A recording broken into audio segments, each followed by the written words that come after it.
Hello everyone, and welcome back to the Class 47 Peter YouTube channel. Now, in the past couple of reviews, they've been done in a slightly different style to how I've done them before in the past.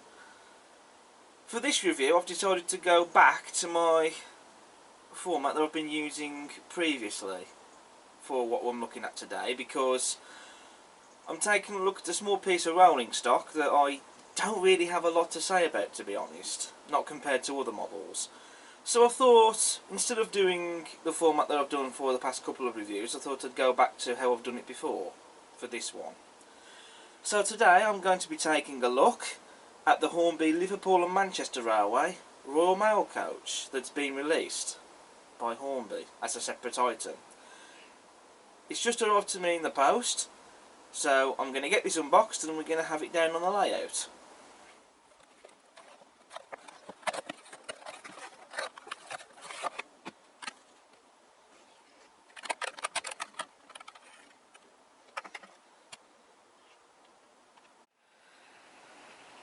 So I'm going to do this quick test just to see how freely this coach runs by just pushing it down the layout and see how far it goes.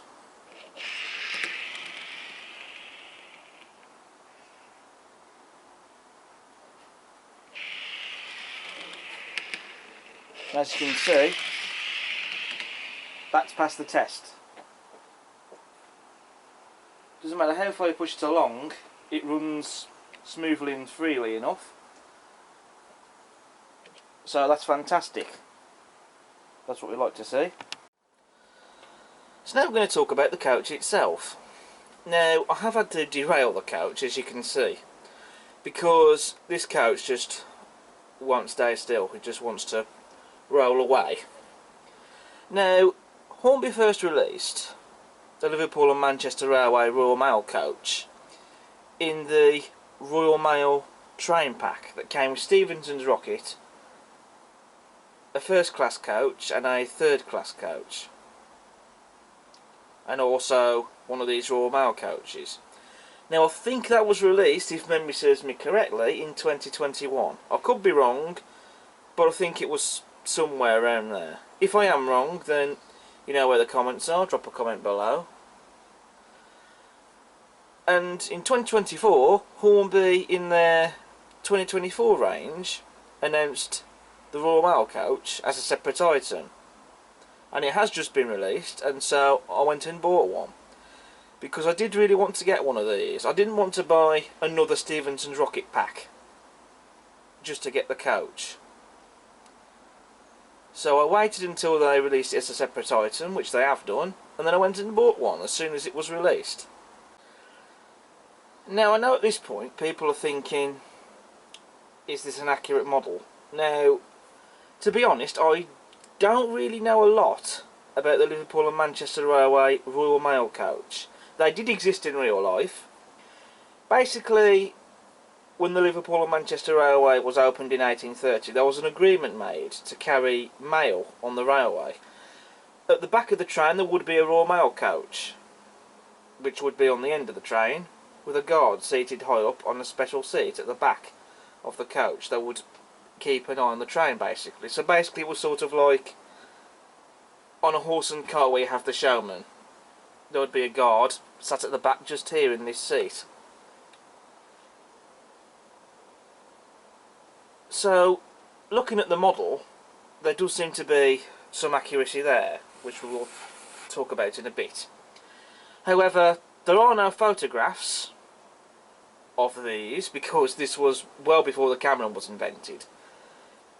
There is artwork though you can find that does, as I'm looking at it right now on my phone, seem to depict what looks like a Royal Mail coach at the back in some of them. The giveaway here particularly being the guard sat on the seat at the back. So that's shown in artwork, but of course there's no photographs of the real thing, nor is there any of the originals that survive into preservation, and as far as I'm aware there are no replicas either. So I can't say if this is an accurate model or not, 100% of course. I don't know if this is exactly how they would have looked like, but you know, it is at least a representation if it is or isn't. One thing that I noticed straight away is that the chassis for this is the same as that on the third class and first class coaches that Hornby have also released. Now, I don't know if this is correct or not, because again, no photographs of the real thing or a replica.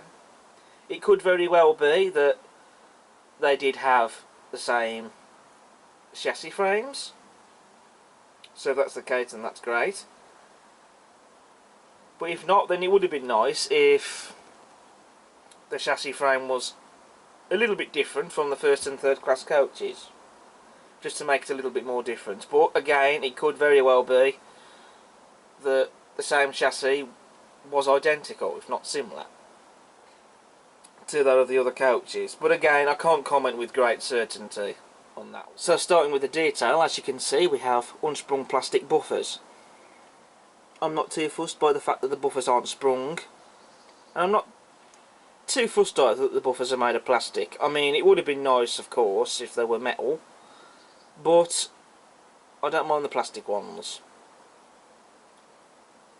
And they do look very nicely detailed as well, so I won't complain too much with that. And the chassis of the coach is very well detailed, such as with the footsteps and the axle boxes and springs.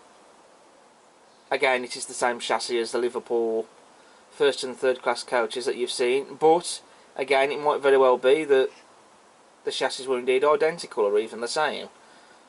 I can't comment on that, but the detail is fantastic. There's no getting away from that. And there is some rivet detail as well on the coach frames in places.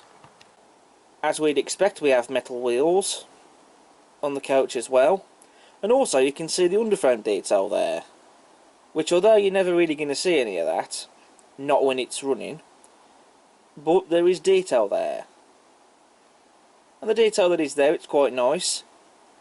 Nothing amazingly spectacular, but there is detail there. And that does look nice. And although the underframe detail is moulded, the way it's been done is very clever. Because certain angles such as this, it doesn't necessarily make it look obvious that it is moulded. So it's not all completely moulded to the chassis. As you can see under those bits of detail there, you do have those gaps. And I think that's a wonderful bit of detail to see. So it doesn't make it look too obvious that that detail is moulded. And the way it has been done though, it is clever. We have the door handles on the doors of the coach, which they do look to be moulded, but they are picked out and painted. And then you have these little handrails just here. Now, they don't look moulded, they look to be separately fitted, and they've been picked out and painted. I could be wrong, perhaps they are moulded, but if they are, then again, the detail on it looks fantastic. Especially given it's not all just one moulded piece, as you can see by zooming in up close to one.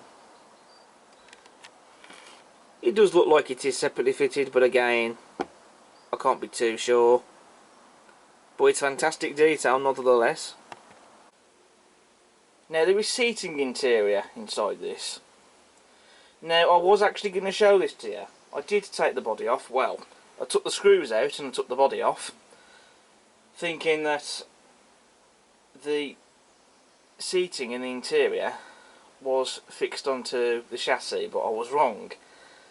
Once I took the body off, which wasn't exactly easy, you could see the seating is a separate part, which is separately fixed inside the coach body. I will put up a photograph to show you what I mean, but I didn't want to risk trying to remove that out of the coach body in case I broke it, because I already managed to break off one of the buffers off the chassis. It's totally fine, it's not unrepairable or anything, just a small amount of super glue and I fixed that back on. But I didn't want to risk taking out the seating interior either, in case I caused more damage. So for that reason I'm not going to show the interior, but rest assured it is in there. And I believe on the real couches people could indeed sit inside these, though the people that could sit in them would have been, shall we say, the rich people that could sit in it. At the back of the coach you have this seat here. Now that's for the guard who'll be sat in there keeping an eye on the train. That's the information that I've come across with the coach, that there was a guard sat at the back in a seat on the back of the coach. And this is also portrayed in artwork as well. And I think that looks really, really nice, and the detail on that I think is quite nice. And you do get the guard in the accessory back, and I shall be fitting that guard on in a moment or two. And I might even show you that happening on camera as well. On the roof you can see we have this luggage rack separately fitted, and I think the detail on that looks stunning. And then on the top of the coach you have that box, which I believe that box there on the top would have carried the mail in it. And even though it is a bit basic looking, it still looks pretty nice.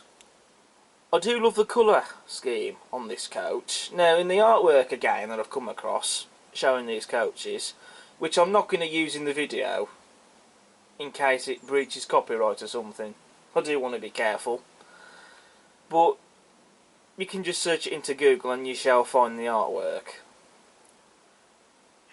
Now I don't know how accurate the artwork is going to be, whether it's just an artist's impression of how it might have looked or whatever, but there is artwork showing these coaches.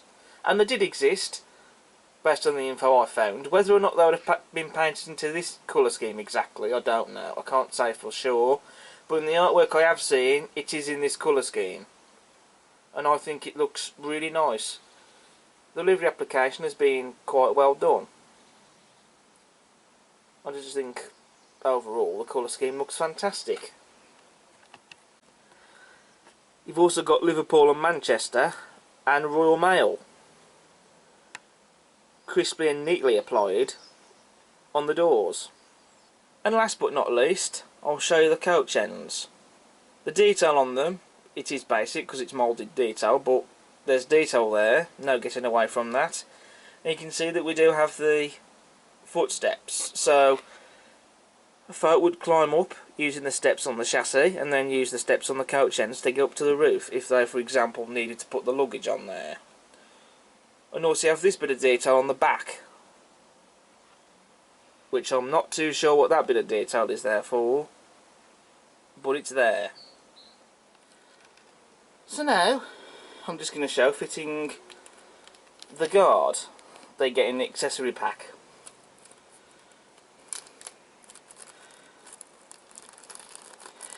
Now for fitting the guard in, I'm not going to glue him in because I have kept the box for this.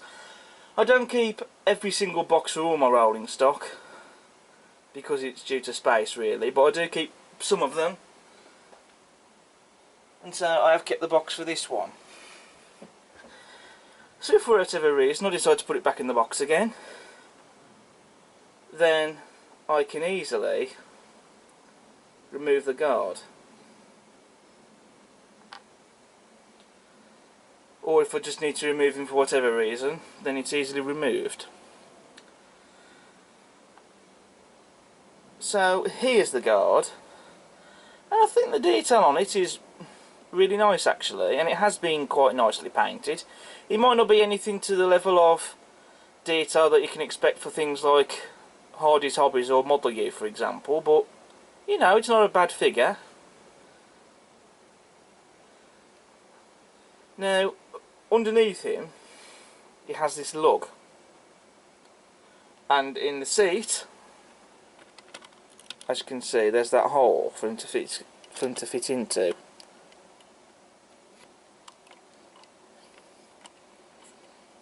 And basically he just fits into place like so, but he is quite loosely in place, so I'm going to get a small amount of black tack to go over the hole in the seat.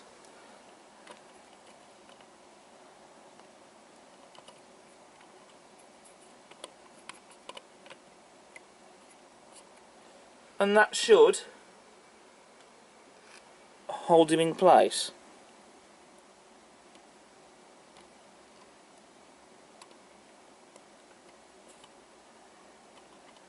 And there we go. The guard is now in place.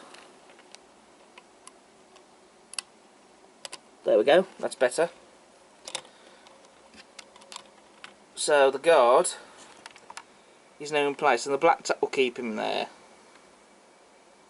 so he shouldn't fall out. And I think that that looks brilliant, especially with the guard on the back now. It's the little things like that I think that do make a big difference. And I will quickly talk about the plastic chain link couplings you get. Now, they do work and they are quite reliable, but they are fiddly. That's the only thing. So I might consider swapping them over for the Accurascale magnetic chain couplings at some point, or maybe even modifying these to have magnets on them. I'm not sure yet, but I'm not going to do that for a while, so until then I'll just be sticking with these couplings. But they do still work though.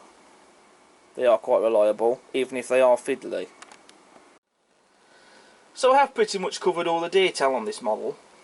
So what I'm going to do now is I'm going to do a running session. And so I'm going to get Stevenson's rocket out, and I'm just going to get it pulling a small train with one of the first class coaches and one of the third class coaches, with the Royal Mail coach on the back. And that will actually also recreate the Royal Mail train pack that Hornby did. So it's just going to be a nice little small train to have just for the running session. And then I'll draw up my conclusion for this model after that. So we'll see you in a bit.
So you've seen Stephenson's rocket hauling the Liverpool and Manchester Railway Royal Mail coach, along with a first and second class as well. So with the running session over, I'm now going to bring this review to an end. So what's my verdict then on this model? Personally, I think it's a great model. It makes a fantastic addition to my Liverpool and Manchester Railway stock, and I think it makes a nice addition to the range as well, and it's something really nice to have. And I'm glad that Hornby have released it as a separate item, because this was something that I did want, and so as soon as it was released I went and bought one, and I think it looks glorious, especially with a train like this that I've made up. And so I do thank to Hornby for producing Era 1 stock, and I'm looking forward to seeing some of the other things that Hornby are bringing out for Era 1 this year. There's locomotion number 1, definitely interested in getting that, and there's a couple of other items of rolling stock as well that they're doing, so I shall be looking into those. So for the Liverpool and Manchester Railway Royal Mail coach, if you are into Era 1 stock, it's highly recommended by me. I think it's a must-have. So that's it then for my review of the Hornby Liverpool and Manchester Railway Royal Mail coach. Thank you all so much for watching, and I hope you've enjoyed. As ever, if you like what you see, then please do subscribe to the channel. Doesn't cost you anything. Hit the like button and feel free to leave a comment, and check out all my other videos I've got on the channel. But until next time, take care. See you again next time. Bye.